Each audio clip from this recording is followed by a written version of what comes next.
يا جماعة عملنا بقى بلوبيف في البيت بربع كيلو لحمة بس مفرومة. بس النتيجة حلوة قوي. طب ما تيجوا نشوف عملناها ازاي. مساء الخير عليكم يا جماعة، عاملين ايه؟ يا رب تكونوا بخير. انا النهاردة هعمل معاكم البلوبيف. طبعا طريقة البلوبيف احنا جبناها وسهلة وبسيطة وان شاء الله تعجبكم. احنا معانا ربع كيلو من اللحمة، معانا بصلاية، معانا معلقة من التوم، معانا ايه دهن. احنا مش هنستعمل في البلوبيف بتاعنا بتاع جيلاتين ولا نشا. احنا هنستعمل الدهن بتاعنا الحلو ده، دهن مش ليا. الدهن متاح يعني عشان الليا الطعم بتاعها ما يبانش. تعالوا بقى نشوف هنعمل ايه. احنا بقى جبنا طاسة وحطيناها على البوتاجاز اهو. جبنا الطاسة وحطينا بقى معلقة التوم وحطينا البصلاية وقطعت الدهن بتاعي اهوت وهنزل بيه كده. هنجيب بقى ايه مية، هنحطها في مية سخنة، مش هنكتر المية قوي، تبقى كده كده كويس جدا.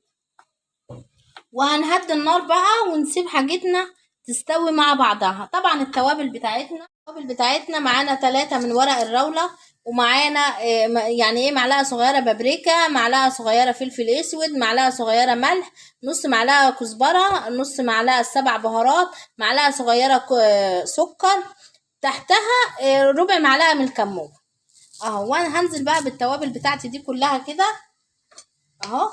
وههدي النار بقى على اللحمه بتاعتي واسيبها خالص لحد ما تستوي هي والدهن يستوي خالص ويبقوا الدنيا معايا تمام خالص.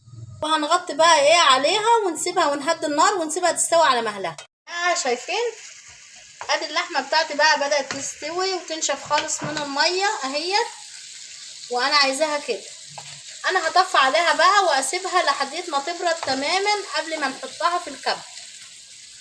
شايفين هنحش بقى ورق الراولة كده زي ما انتوا شايفين اهي، وهنسيبها بس تبرد شوية قبل ما نحطها في الكبة، عشان غلط الحاجة السخنة تتحط في الكبة، عشان دي كبتي يعني ايه من العادي. البوليبيف بتاعي يا جماعة برد. هنزل كده بنص الكمية اللي فيها البصل والدهن الاول اهو. شايفين بالظبط كده. هناخد كل البصل والدهن الاول عشان الفرمه التانية مش هتبقى يعني ايه، مش هنفرمها قوي ننعمها زي دي اهو كده. الدنيا تمام معايا. انا بقى معايا اللون اللي هو ايه الاحمر اللي متصرح بيه اللي هو بتاع الطعام. هنزل كده بشويه شويه صغيرين كده وهغطي وهضرب بقى ايه في الكبه بتاعتي. ويا جماعه انا بعد ما ضربتها بقى كده ونعمتها المره الاولانيه عشان البصل والدهن اهو. طبعا المرة التانية بقى هنديها يعني ايه فرمتين كده يكون فيها ريحة، يعني ايه تكون خشنة شوية مش تكون ناعمة زي ما احنا ايه نعمنا التانية. وجبت بقى علبة، اي علبة عندكم اي علبة، حطيت فيها بس دهنة من الزيت كده اهوت. وهنزل بقى ايه بالبلوبيف بتاعي فيها اهو. بسم الله. طبعا دي برضو حاجة بسيطة واقتصادية، اعتبر اقتصادية بدل ما نشتريه من بره. لا طبعا احنا كده كده مش بنشتريه اساسا يا جماعة من بره، فاحنا هنقوم عاملينه كده مسويينه. فاحنا قلنا بقى ايه بدل مش بنشتريه من بره نعمله، جبنا الوصفة ونعمله في البيت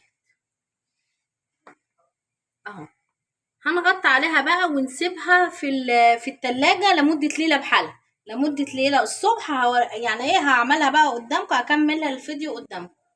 البيف ما بتحطش في الفريزر عشان تبقى عندكم معلومة، بس انا هبيته الليلة في التلاجة مش في الفريزر، في التلاجة بتاعنا بعد ما سيبناه ليلة كاملة في التلاجة اهو. هنحطه بقى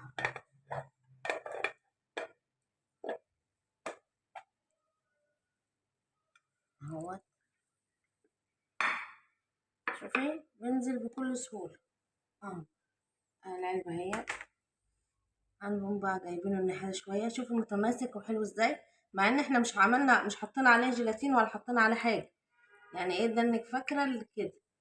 العلبة بتاعتي كمنها طبعا رفيعة شوية، فاحنا ايه اهو.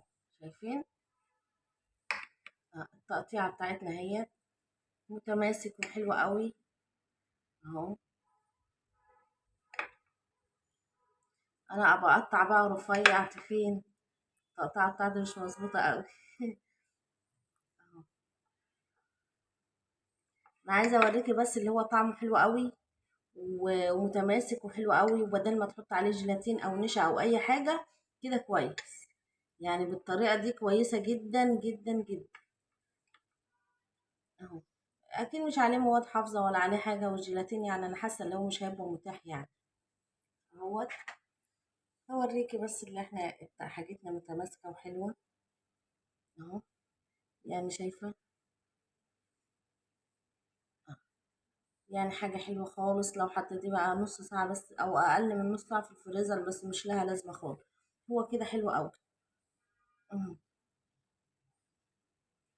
جربيه بقى وهيعجبك إن شاء الله، وهيبقى أحسن من ما انتوا بتجيبوه من بره أو كده. بس هو بصراحة غالي يعني، أنا بتهيألي محدش بيجيبه من بره قد كده.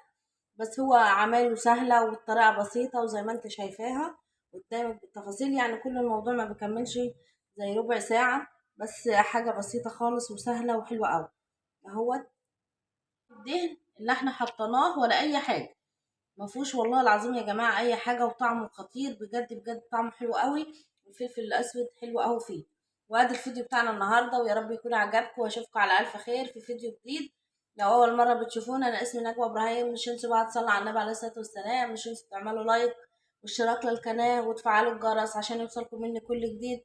اشوفكم على الف خير في فيديو جديد. مع الف سلامه، باي باي.